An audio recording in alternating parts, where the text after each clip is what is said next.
नमस्कार साथियों, एक बार फिर मैं दीपंकर समझदार चार्टर्ड अकाउंटेंट, आपका दोस्त और बिजनेस ग्रोथ एसोसिएट। आज तीसरा वीडियो है FFMC part 3 full flag money changer का। ये तीसरा वीडियो हमारा है।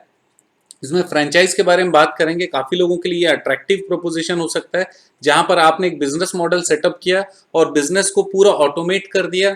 सारी चीजें सॉफ्टवेयर और कम सुपरविजन में आसानी से कोई भी व्यक्ति अगर कर सकता है और 100% या फिर 90% आपका जो डिपेंडेंसी है वो ऑटोमेटेड सिस्टम पे है और वो ऑटोमेटेड सिस्टम का पूरा एकाधिकार सिर्फ आपके पास है, तो फ्रेंचाइज अपॉर्चुनिटी आपके लिए जबरदस्त है। आप अपने जैसे काफी सारे जो भी इंटरेस्टेड पार्टी हैं जिनको लगता है कि फ्रेंचाइज अपॉर्चुनिटी लेना चाहिए, उनके लिए आप जरूर फ्रेंचाइज का अपॉर्चुनिटी प्रोवाइड कर सकते हो। उसमें सामने वाला काम करेगा, उसमें आपकी रॉयल्टी, आपका फीस, आपका इनकम बनेगा, राइट।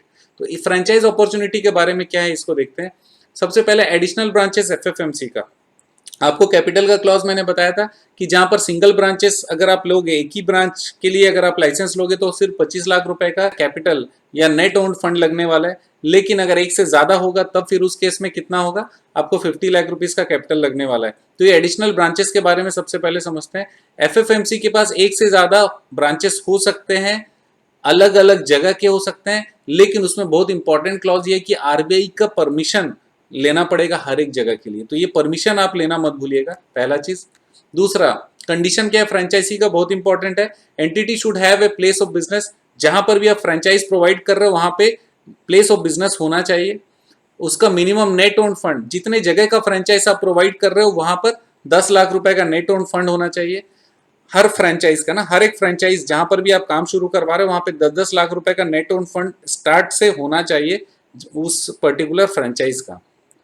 और franchisee can undergo restricted money changing business. इसका मतलब फ्रेंचाइजी को मनी चेंजिंग बिजनेस का पूरा अथॉरिटी मिलता है। रेस्ट्रिक्टेड का मतलब एज पर रूल्स जितना बताया गया है उतना काम वो फ्रेंचाइजी जरूर कर सकता है। क्या है इसके बारे में हम लोग आगे दूसरे वीडियो में बात करेंगे। नेक्स्ट है फीचर्स क्या है, ये फ्रेंचाइजी का फीचर्स क्या है।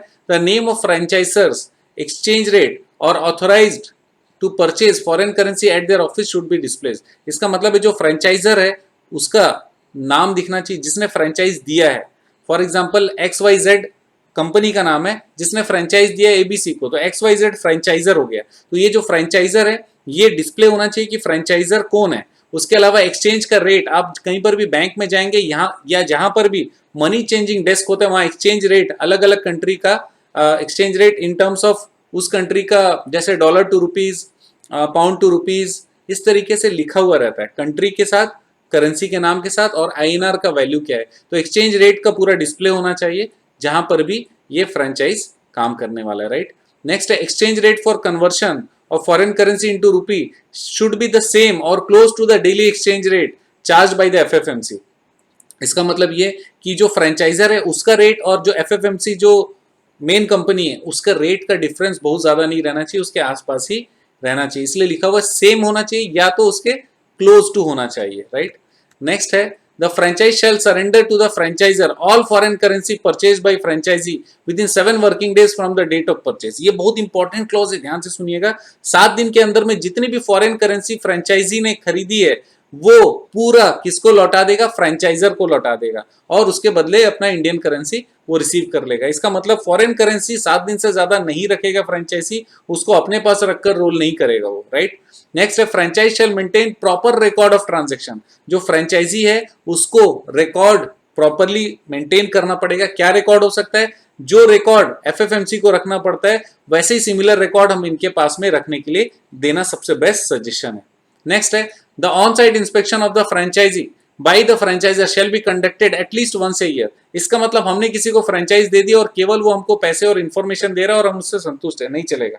क्या करना होगा, हर साल में कम से कम एक बार आपको इंस्पेक्शन ऑन साइट, अचानक हो चाहे वो इन्फॉर्म करके हो, वहां पर आपको इंस्पेक्शन करना पड़ेगा। और मैं आपको सजेस्ट करता हूं कि क्वार्टरली इंस्पेक्शन कम से कम रख लीजिए, मंथली ना से क्वार्टरली इंस्पेक्शन जरूर रखिए अपने फ्रेंचाइजी का। तब जाकर वो कभी आपको सरपास नहीं करने वाला और आप उनको कंट्रोल भी कर पाओगे, उनकी प्रॉब्लम्स को भी समझोगे और वो आपके साथ काम करने के लिए तैयार होंगे, right. Next procedure for application क्या है फ्रेंचाइजी के लिए। सबसे पहले एक एप्लीकेशन कौन से फॉर्म में देना पड़ेगा, RMCF ये फॉर्मेट है। इस फॉर्मेट में फ्रेंचाइजी का एप्लीकेशन देना पड़ेगा।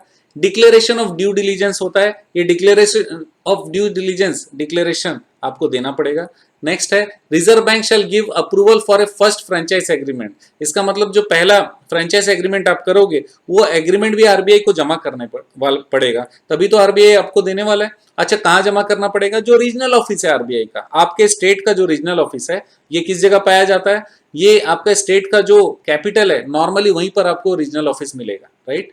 तो दोस्तों ये फ्रेंचाइज से रिलेटेड पूरा इंफॉर्मेशन था। फ्रेंचाइज कैसे देना है पूरा इंफॉर्मेशन यहाँ पर दिया हुआ है। फ्रेंचाइज से रिलेटेड जो फॉर्म फॉर्मेट्स है और जितने भी रूल्स रेगुलेशंस है, और ये जितने भी फॉर्मेट्स मैंने अपने पहले वाले वीडियोस में बोले, वो फॉर्मेट का भी वीडियो मैं आपको देने वाला हूँ और वो फॉर्मेट भी देने वाला हूँ, इसलिए आप बने रहिएगा मेरे साथ। आपका दिन जबरदस्त शुभ हो।